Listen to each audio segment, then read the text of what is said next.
andrewsarchus, that we have the upper and lower jaw. I am going to show how I do the articulation.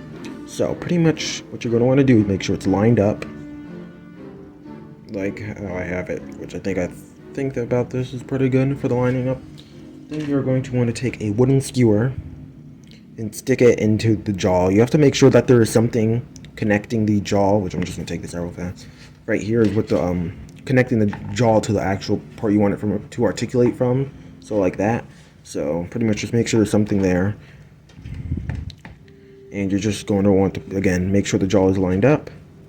And then just stick the wooden skewer through the jaw, which you're just going to want to pretty much stick it that it goes all the way through. And I'm going to do that off camera, and then I'll show you guys what you do after that.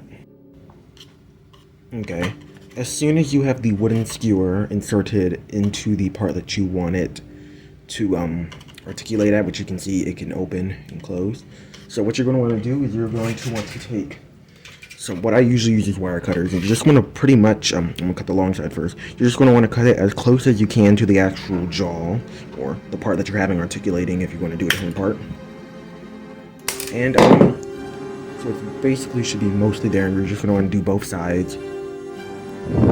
Actually, wait, you do not want to do both sides immediately. You want to actually cover up that with a little bit of hot glue. And make sure the hot glue is completely covering it so that the wood is not sticking out anyway. And then you're going to want to do that on both sides. Make sure I can cut that down a little bit.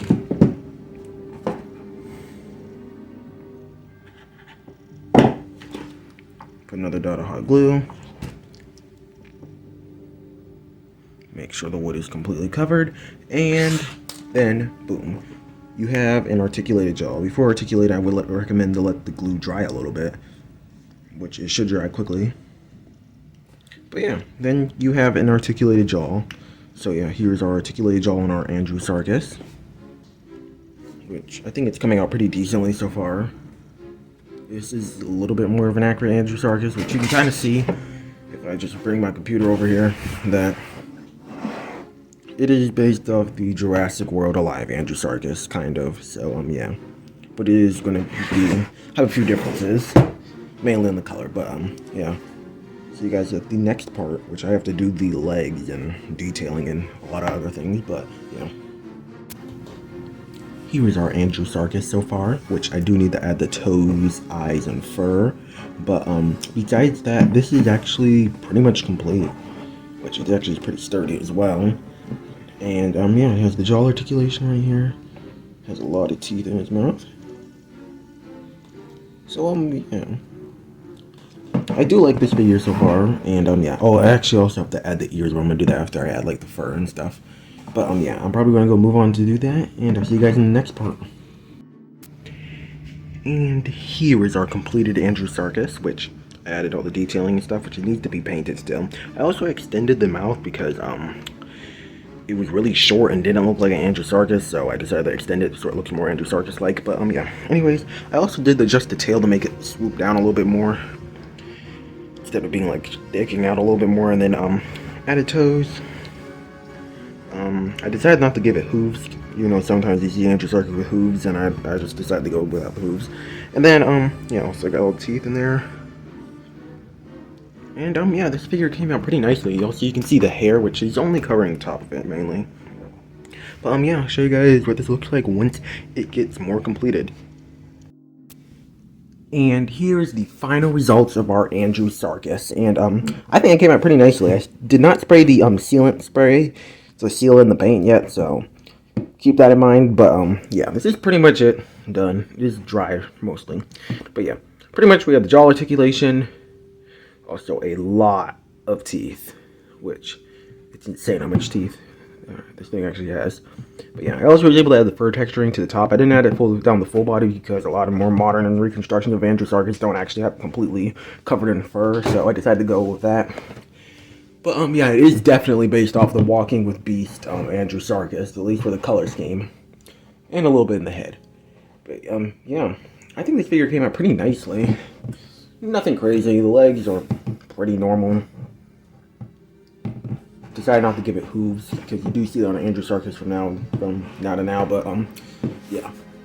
Anyways, now I actually want to show off one thing that this thing can do, which I'm going to have to turn all the lights off to show you guys again. So now that it is really dark in here, I can bring this little black light on. I wish I can shine it on there. And you can see this thing glows in the dark, the teeth and eyes. The teeth on the upper jaw also glow, but you can't really see them as well. So, but yeah, there you go, it glows really nicely. The teeth glow a little bit better than the eye, but when you have them all, it looks really horrifying. Imagine seeing this thing in the dark. Honestly, I don't know which one's more terrifying, this or the Megalania. Which, by the way, I've also still not sprayed ceiling paint on... Okay, almost knocked everything over there. I still have not sprayed the ceiling paint on the Megalania. Because I don't know why, I just haven't. But let me see if I can get the Megalania to glow so you can at least see this one compared to it. Yeah, there's the Megalania.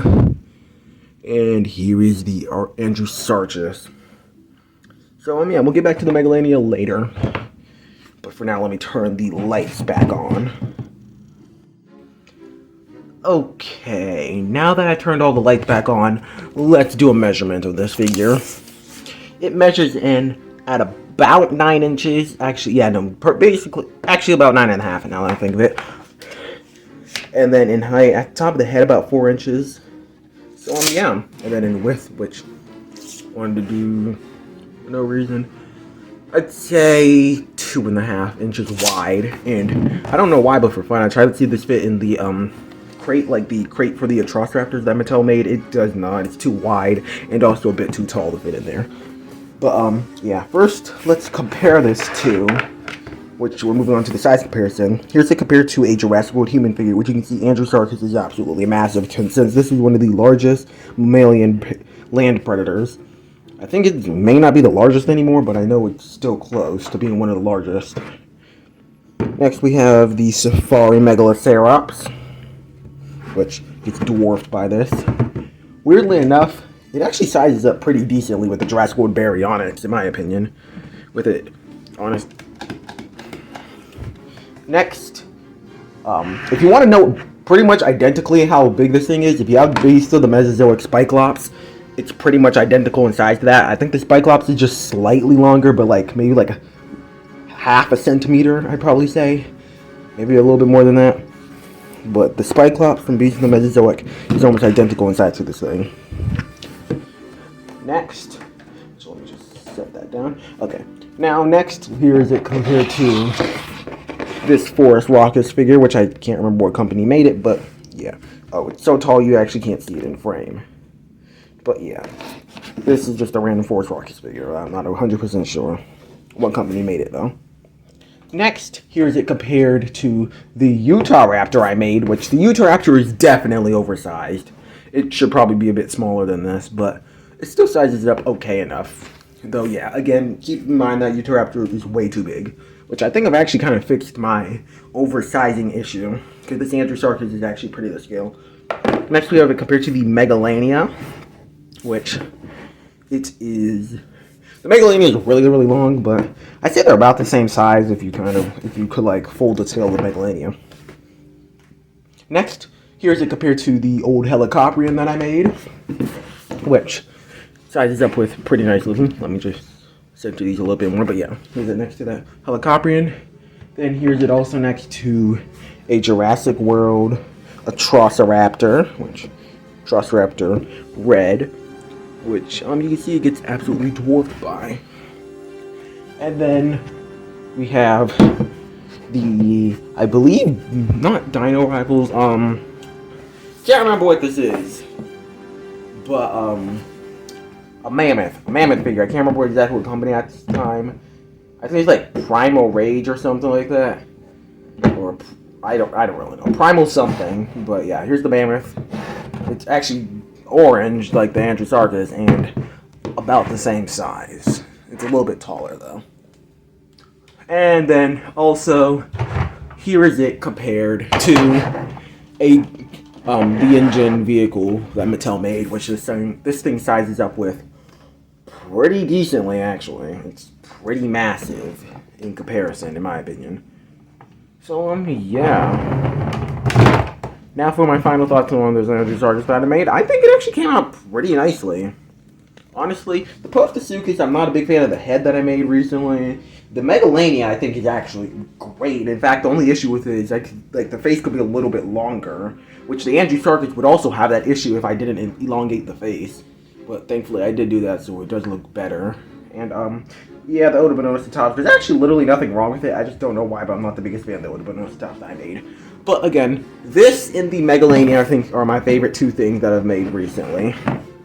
So, yeah, also, I gave a clue in the last video for the Megalania, which andrewsarchus was not the answer. The actual answer to that was Procoptodon, which I think someone did get Procoptodon. But, again, Procoptodon was supposed to come next, but I think I'm taking a break from doing those ones. But, yeah. So, hopefully I'll do Procoptodon soon, and then I'll give a clue at the end of that one.